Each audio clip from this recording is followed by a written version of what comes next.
নমস্কার, নিউজ নাওয়ের পর্দায় আপনাদের প্রত্যেককে অনেক অনেক স্বাগত। এই মুহূর্তে বিশেষ কিছু সংবাদ নিয়ে আপনাদের সঙ্গে রয়েছে আমি সুপর্ণা। চোখ রাখছি বিস্তারিত সংবাদের দিকে। হর ঘর তিরঙ্গা এই কর্মসূচি শুধু সরকারিভাবে সীমাবদ্ধ থাকলে চলবে না। এই কর্মসূচিতে সবার অংশগ্রহণ প্রয়োজন, তবে এর বাস্তবিক অর্থে পূর্ণতা। সকলের প্রতি এই বার্তা রাখলেন রাজ্যের মুখ্যমন্ত্রী ডক্টর মানিক সাহা।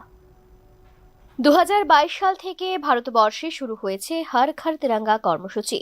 প্রধানমন্ত্রী নরেন্দ্র মোদীর এই উদ্যোগ দেখতে দেখতে 5 বছর অতিক্রম করে ফেলল। বরাবরের মতো এবারও 2026 সালে এই হর ঘর তিরঙ্গা কর্মসূচিকে ঘিরে ব্যাপক উৎসাহ গোটা দেশ জুড়ে। ব্যতিক্রম নয় ত্রিপুরা রাজ্য। শুক্রবার এই কর্মসূচি পালন করল এমবিবি কলেজের ছাত্রছাত্রী সহ অধ্যাপক অধ্যাপিকারা। এতে প্রধান অতিথি হিসেবে উপস্থিত ছিলেন রাজ্যের মুখ্যমন্ত্রী ডক্টর মানিক সাহা। তিনি এই কর্মসূচির ভূয়সী প্রশংসা করলেন। প্রতি বছর 2022 থেকে এখন পর্যন্ত এত সুন্দরভাবে বিভিন্ন কার্যক্রম আমরা রেখেছি হর ঘর তিরঙ্গা। এই 2026 আমরা সেটা করি, কিন্তু সেটা শুধু সরকারি পর্যায়ে করলে হবে না। যারা আমার যে ছাত্রছাত্রীরা এখানে রয়েছেন তাদের যত বেশি তারা ইনভলভ হবে তত বেশি আরো আমরা আমাদের সরকারও অনেক উপকৃত হবে এবং আমরা আরো কাজ করার যে উৎসাহ যে পাওয়া সেটাও কিন্তু আমরা অনেক বেশি পাবো। বিভিন্ন এনজিও ক্লাব তারাও কিন্তু এখানে ইনভলভ হচ্ছে। এখানে আজকে আমরা এমন এক সন্ধিক্ষণে আমরা পৌঁছেছি যেখানে দেশ মাননীয় প্রধানমন্ত্রীর নেতৃত্বে দেশ এখন এগিয়ে চলছে। আজকে 2047 সালে এতদিন ধরে আমরা কি বলতাম যে আমাদের দেশ ডেভেলপিং কান্ট্রি। মাননীয় প্রধানমন্ত্রী বলছেন না, টাইমলাইন দিতে হবে। মুখ্যমন্ত্রীর বার্তায় একটা বিষয় সবার কাছে স্পষ্ট হয়ে গেল। জাতীয় পতাকাকে ঘিরে প্রধানমন্ত্রীর যেই স্বপ্ন, এটাকে সার্থক করার দায়িত্ব কিন্তু শুধু সরকারের নয়, সমাজের সকল অংশের সবার। এমবিবি কলেজের কনফারেন্স হলে এই অনুষ্ঠানকে ঘিরে ব্যাপক সাড়া দেখা গেল উপস্থিত প্রত্যেকের মধ্যে। ব্যুরো রিপোর্ট, নিউজ নাও। সরকারি চক্ষু হাসপাতাল খুব শীঘ্রই এর সুবিধে পাবে রাজ্যবাসী। শুক্রবার রাজ্যের মুখ্যমন্ত্রীর হাত দিয়ে এই সরকারি হাসপাতালের শিলান্যাস হলো। রাজ্যের চিকিৎসা ব্যবস্থায় এটা উন্নতির এক নতুন সোপান হবে বলে আশা ব্যক্ত করলেন মুখ্যমন্ত্রী। রাজ্যের চিকিৎসা পরিষেবায় এক নতুন দিগন্তের উন্মোচন হলো শুক্রবার। খুব শীঘ্রই এই সরকারি চক্ষু হাসপাতালের সুবিধে পাবে গোটা রাজ্যবাসী। শুক্রবার এই হাসপাতালের শিলান্যাস করলেন রাজ্যের মুখ্যমন্ত্রী ডক্টর মানিক সাহা। শিলান্যাসের পর তিনি বললেন, রাজ্যের স্বাস্থ্য ব্যবস্থার মধ্যে আরও গতি আনতেই এই উদ্যোগ নিয়েছে রাজ্য সরকার। এক কথায় জীবিত রোগীদের সংখ্যা কমাতেই নেওয়া হয়েছে এই উদ্যোগ।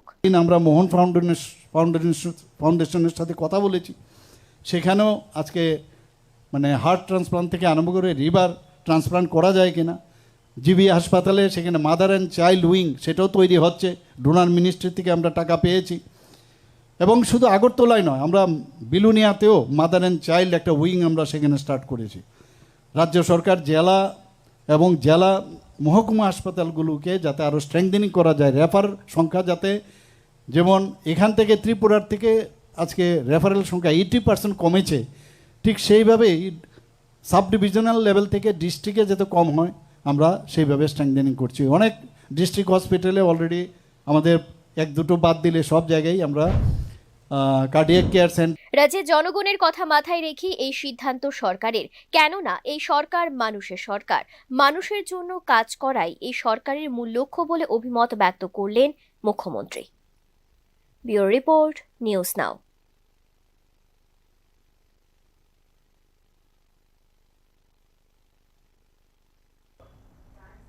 নিরাপত্তা জোরদার রয়েছে গোটা রাজ্যে। স্বাধীনতা দিবসকে কেন্দ্র করে সীমান্তে টহলদারিতে ব্যস্ত বিএসএফ এর জওয়ানরা।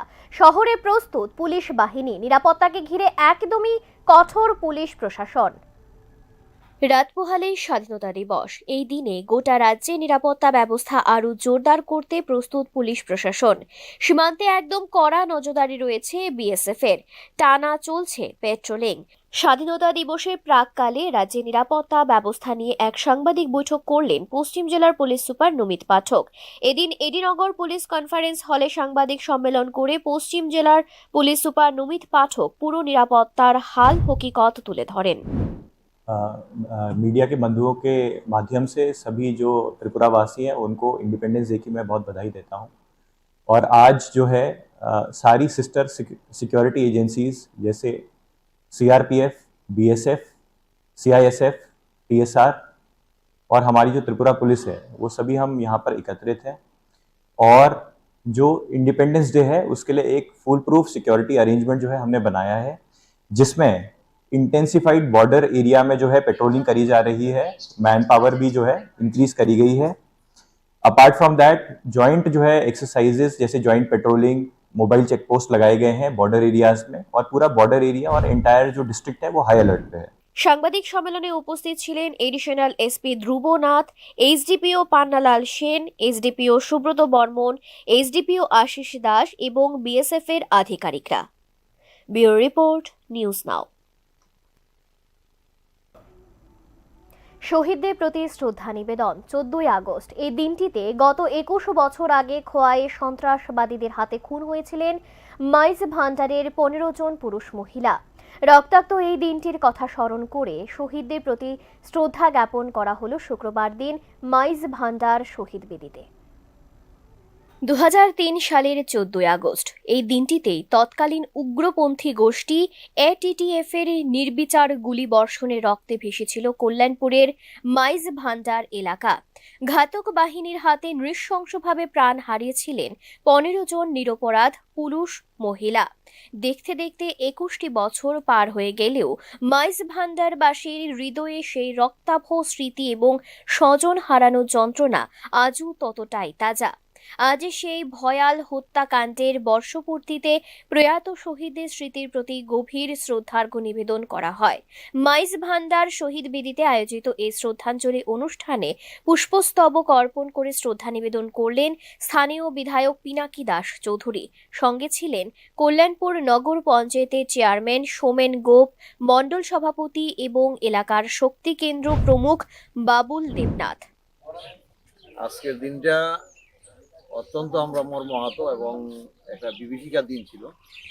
2003 সালের 14ই আগস্ট একদিকে আমাদের স্বাধীনতা দিবস, রাত পোয়ালি 15ই আগস্ট, আনন্দের দিন, কিন্তু এই আনন্দের প্রাক মুহূর্তে যে জিনিসটা এই জায়গায় ঘটেছিল সেটা আজকেও আমরা বলার চেষ্টা করছি।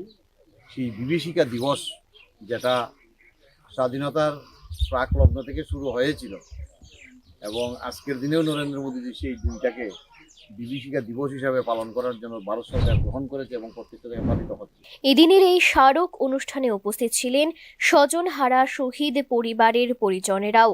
পুষ্পার্ঘ্য অর্পণের মুহূর্তে সেখানে এক ভারাক্রান্ত এবং আবেগঘন পরিবেশের সৃষ্টি হয়। Bureau report, news now. ওএনজিসির 71তম প্রতিষ্ঠাতা দিবস উপলক্ষে আগরতলায় হলো এক অনুষ্ঠানকে ঘিরে ব্যাপক সাড়া পড়ল। শুক্রবার জয়নগর এলাকায় হলো এই অনুষ্ঠান। পেনশনার অ্যাসোসিয়েশন আগরতলার উদ্যোগে এবং ওএনজিসির 71তম প্রতিষ্ঠাতা দিবস উপলক্ষে আগরতলার জয়নগরে এক অনুষ্ঠানের আয়োজন করা হয় শুক্রবার। প্রতিষ্ঠাতা দিবসকে কেন্দ্র করে আয়োজিত এক অনুষ্ঠানে ওএনজিসির বর্তমান এবং অবসরপ্রাপ্ত কর্মীদের পাশাপাশি সংগঠনের কর্মকর্তারা উপস্থিত ছিলেন। অনুষ্ঠানে অনলাইনের মাধ্যমে যুক্ত ছিলেন প্রজেক্ট ম্যানেজার কমল গুপ্তা এবং অ্যাডমিন বিজয় কুমার ধর। এছাড়াও উপস্থিত ছিলেন ওএনজিসি পেনশনার্স অ্যাসোসিয়েশনের সভাপতি শেখর দত্ত, সাধারণ সম্পাদক তুষার দত্ত মজুমদার সহ সংগঠনের অন্যান্য সদস্য এবং বিশিষ্ট ব্যক্তিরা। এদিন ওএনজিসির প্রতিষ্ঠা, সংস্থার দীর্ঘ পথ চলা এবং কর্মীদের বিভিন্ন অবদানের দিক নিয়ে আলোচনা করা হয়। আজকে আমাদের ওএনজিসির 71তম প্রতিষ্ঠা দিবস। এই প্রতিষ্ঠা দিবস উপলক্ষে আমরা আজকের এই প্রোগ্রামটা করছি। আমাদের ওএনজিসি পেনশনার্স অ্যাসোসিয়েশন আগরতলার তরফ থেকে। আমি আমাদের সমস্ত বরিষ্ঠ আমাদের যা কর্মীরা ছিল সেই কর্মীরা এবং ওদের স্পাউস যারা আছে তাদের সবাইকে আমরা ইনভাইট করেছিলাম আজকে আসার জন্য এবং ওনারা সবাই এসেছেন এবং আমাদের বক্তব্য শুনেছেন। বক্তব্য বলতে আমাদের যে বয়স্ক বরিষ্ঠ লোকদের যে যতগুলি অসুবিধার সম্মুখীন তারা হন তাদের স্বাস্থ্য সম্পর্কিত এবং অফিসিয়ালি আইনগত সম্পর্কিত অনেক কিছু বুঝতে পারেন না, বা অনেক অজ্ঞতার কারণে ওনাদের নিজেদের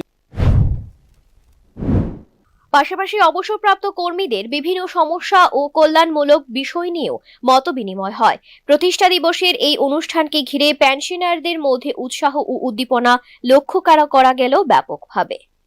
ব্যুরো রিপোর্ট, নিউজ নাও। রোগীরা হাসপাতালে ভর্তি হবার পর 6 থেকে 12 ঘন্টা সময় অতিক্রান্ত হয়ে গেলেও চিকিৎসক এসে রোগী দেখছেন না। ঘন্টার পর ঘন্টা চিকিৎসা না পেয়ে দুর্ভোগে রোগীরা। খোদ জেলা হাসপাতালে চিকিৎসক সংকট। ঘটনা কৈলাসহরের ঊনকোটি জেলা হাসপাতালে। কৈলাসহরের ভগবাননগর এলাকায় অবস্থিত ঊনকোটি জেলা হাসপাতালে চিকিৎসা পরিষেবার বেহাল চিত্র আবারও সামনে উঠে আসলো। গুরুতর অভিযোগ উঠেছে, হাসপাতালে ভর্তি হওয়ার পরও রোগীদের দীর্ঘ সময় ধরে কোনো চিকিৎসক দেখতে আসছেন না। ফলে রোগী ও তাদের পরিজনদের মধ্যে চরম ক্ষোভ এবং উদ্বেগের সৃষ্টি হয়েছে। চিকিৎসার আশায় জেলা হাসপাতালে এলেও চিকিৎসক না পেয়ে অনেক রোগী অন্যত্র চলে যেতে বাধ্য হচ্ছেন বলে অভিযোগ উঠেছে।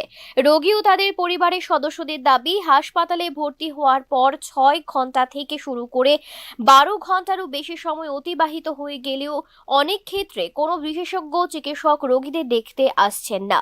ফলে প্রয়োজনীয় চিকিৎসা না পেয়ে রোগীরা হাসপাতালের বেডে কাতরাচ্ছেন। এমনই একটি অভিযোগ উঠে এসেছে পেচারথলের জওহর নবোদয় বিদ্যালয়ের এক 13 বছর বয়সী নাবালিকাকে ঘিরে।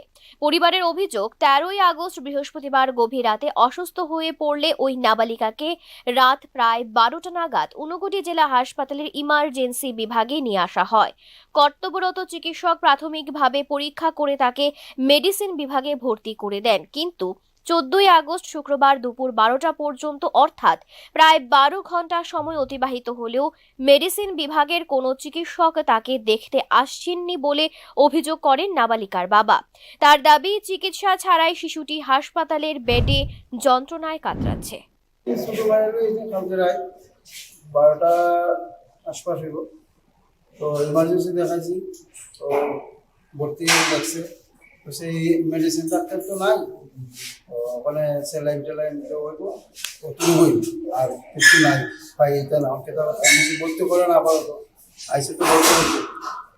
এখন তো বাজে গেছে 11টার উপরে, এখনো তো ডাক্তার তো আইলো না, এখন আইবনি না জানি না, ভর্তি করতেছে। তারপর যদি না আয় তো বলছি তাদের বলছি বাইরে জমানো মনে যেমন নেবে বা ফাইবার যদি পাই ডাক্তারকে দেখাই। আপনার মেয়ের বয়স কত? 13 বছর। 13 বছরের মেয়েরে গতকালকে রাত্র 12টা নাগাদ ভর্তি হয়েছে। সর্দি কাশি জ্বর আসছিল, মনে করেন শ্বাসটানের মতো হয়ে গেছে। এক কথায় দুর্বিষহ অবস্থা এই জেলা হাসপাতালের রোগীদের। তাদের সঙ্গে পরিবারেরও মাথায় চাপ মেডিকেল সুপারিনটেন্ডেন্টেরও। Bureau report, news now. এখনকার মতো বিস্তারিত সংবাদ এই পর্যন্তই। পরবর্তী অন্যান্য ব্রেকিং আপডেটস দেখার জন্য চোখ রাখুন নিউজ নাও এর পর্দায়। নমস্কার।